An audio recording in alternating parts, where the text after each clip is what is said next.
भारत जैसे देश में जहां स्वास्थ्य सेवाएं पहले ही संसाधनों और जवाबदेही के संकट से जूझ रही हैं, वहां नकली दवाओं का कारोबार एक ऐसी आपराधिक प्रवृत्ति है जो न केवल बीमारियों का इलाज रोकती है बल्कि लोगों की जान लेने तक में सक्षम है। उत्तर प्रदेश सरकार ने इस दिशा में जो कदम उठाया है वो अब तक की सबसे बड़ी और व्यापक कार्रवाई मानी जा रही है।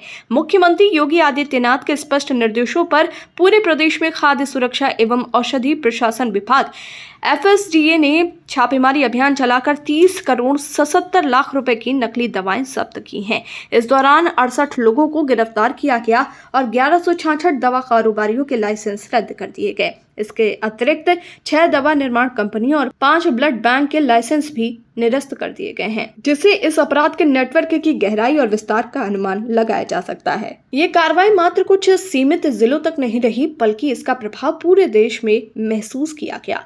लखनऊ, आगरा और गाजियाबाद इस गोरखधंधे के सबसे बड़े केंद्र के रूप में उभरे हैं। आगरा में 5 नवंबर 2024 को 1 करोड़ 36 लाख की नकली दवाइयां जब्त की गईं, जबकि गाजियाबाद में 6 फरवरी 2025 को 0.9 करोड़ की नारकोटिक्स औषधियां पकड़ी गईं। लखनऊ में STF की मदद से ऑक्सीटोसिन जैसे इंजेक्शन भी बरामद हुए, जो गर्भवती महिलाओं में अत्यधिक और अनियंत्रित उपयोग के लिए कुख्यात हैं। वहीं बरेली में नकली कॉस्मेटिक प्रोडक्ट्स का भी बड़ा जखीरा मिला, जो त्वचा रोगों के साथ कैंसर जैसी बीमारियों का कारण बन सकते हैं। इस पूरे अभियान की गंभीरता का अंदाजा इसी से लगाया जा सकता है कि 13,848 नमूने जांच के लिए भेजे गए, जिनमें 96 पूरी तरह नकली और 497 गुणवत्ता में अधोमानक पाए गए। इससे ये साफ है कि हर 25 में से एक दवा नकली है और हर 3 में से एक दवा मानक से नीचे है। ये केवल उत्तर प्रदेश की समस्या नहीं, बल्कि पूरे देश के लिए एक चेतावनी है।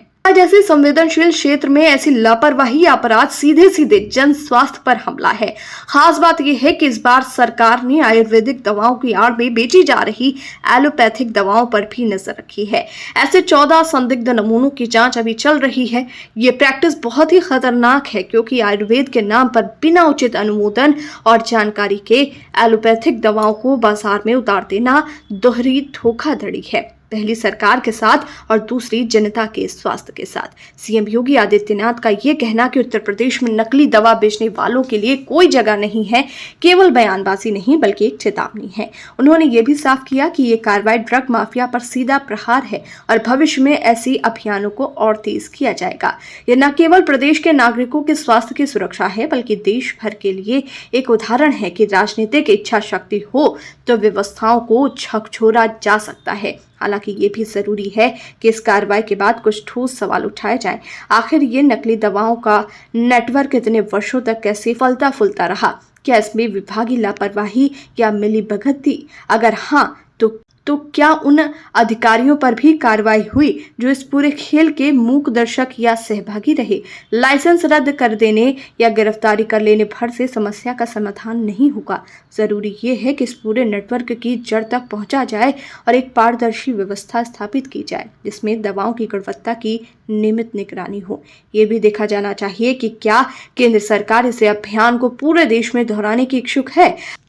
अगर उत्तर प्रदेश जैसा विशाल राज्य इतना बड़ा जखीरा पकड़ सकता है, तो ये मान लेना गलत नहीं होगा कि देश के अन्य हिस्सों में भी यही हालात हो सकते हैं।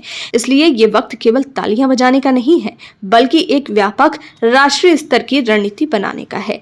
जनता को भी अब ज्यादा सतर्क रहने की जरूरत है। सस्ती कीमत, ब्रांड से मिलती जुलती पैकिंग या डॉक्टर की बिना पर्ची के मिलने वाली दवाएं अक्सर इस गोरखधंधे का हिस्सा होती हैं। जागरूकता, सतर्कता और सरकार की इच्छा शक्ति मिलकर ही इस औषधि अपराध का स्थायी समाधान निकाल सकते हैं। ये कार्रवाई जितनी बड़ी है, उससे कहीं ज्यादा बड़ा है इसका संदेश। जनता की सेहत के साथ कोई समझौता नहीं, परंतु ये शुरुआत है।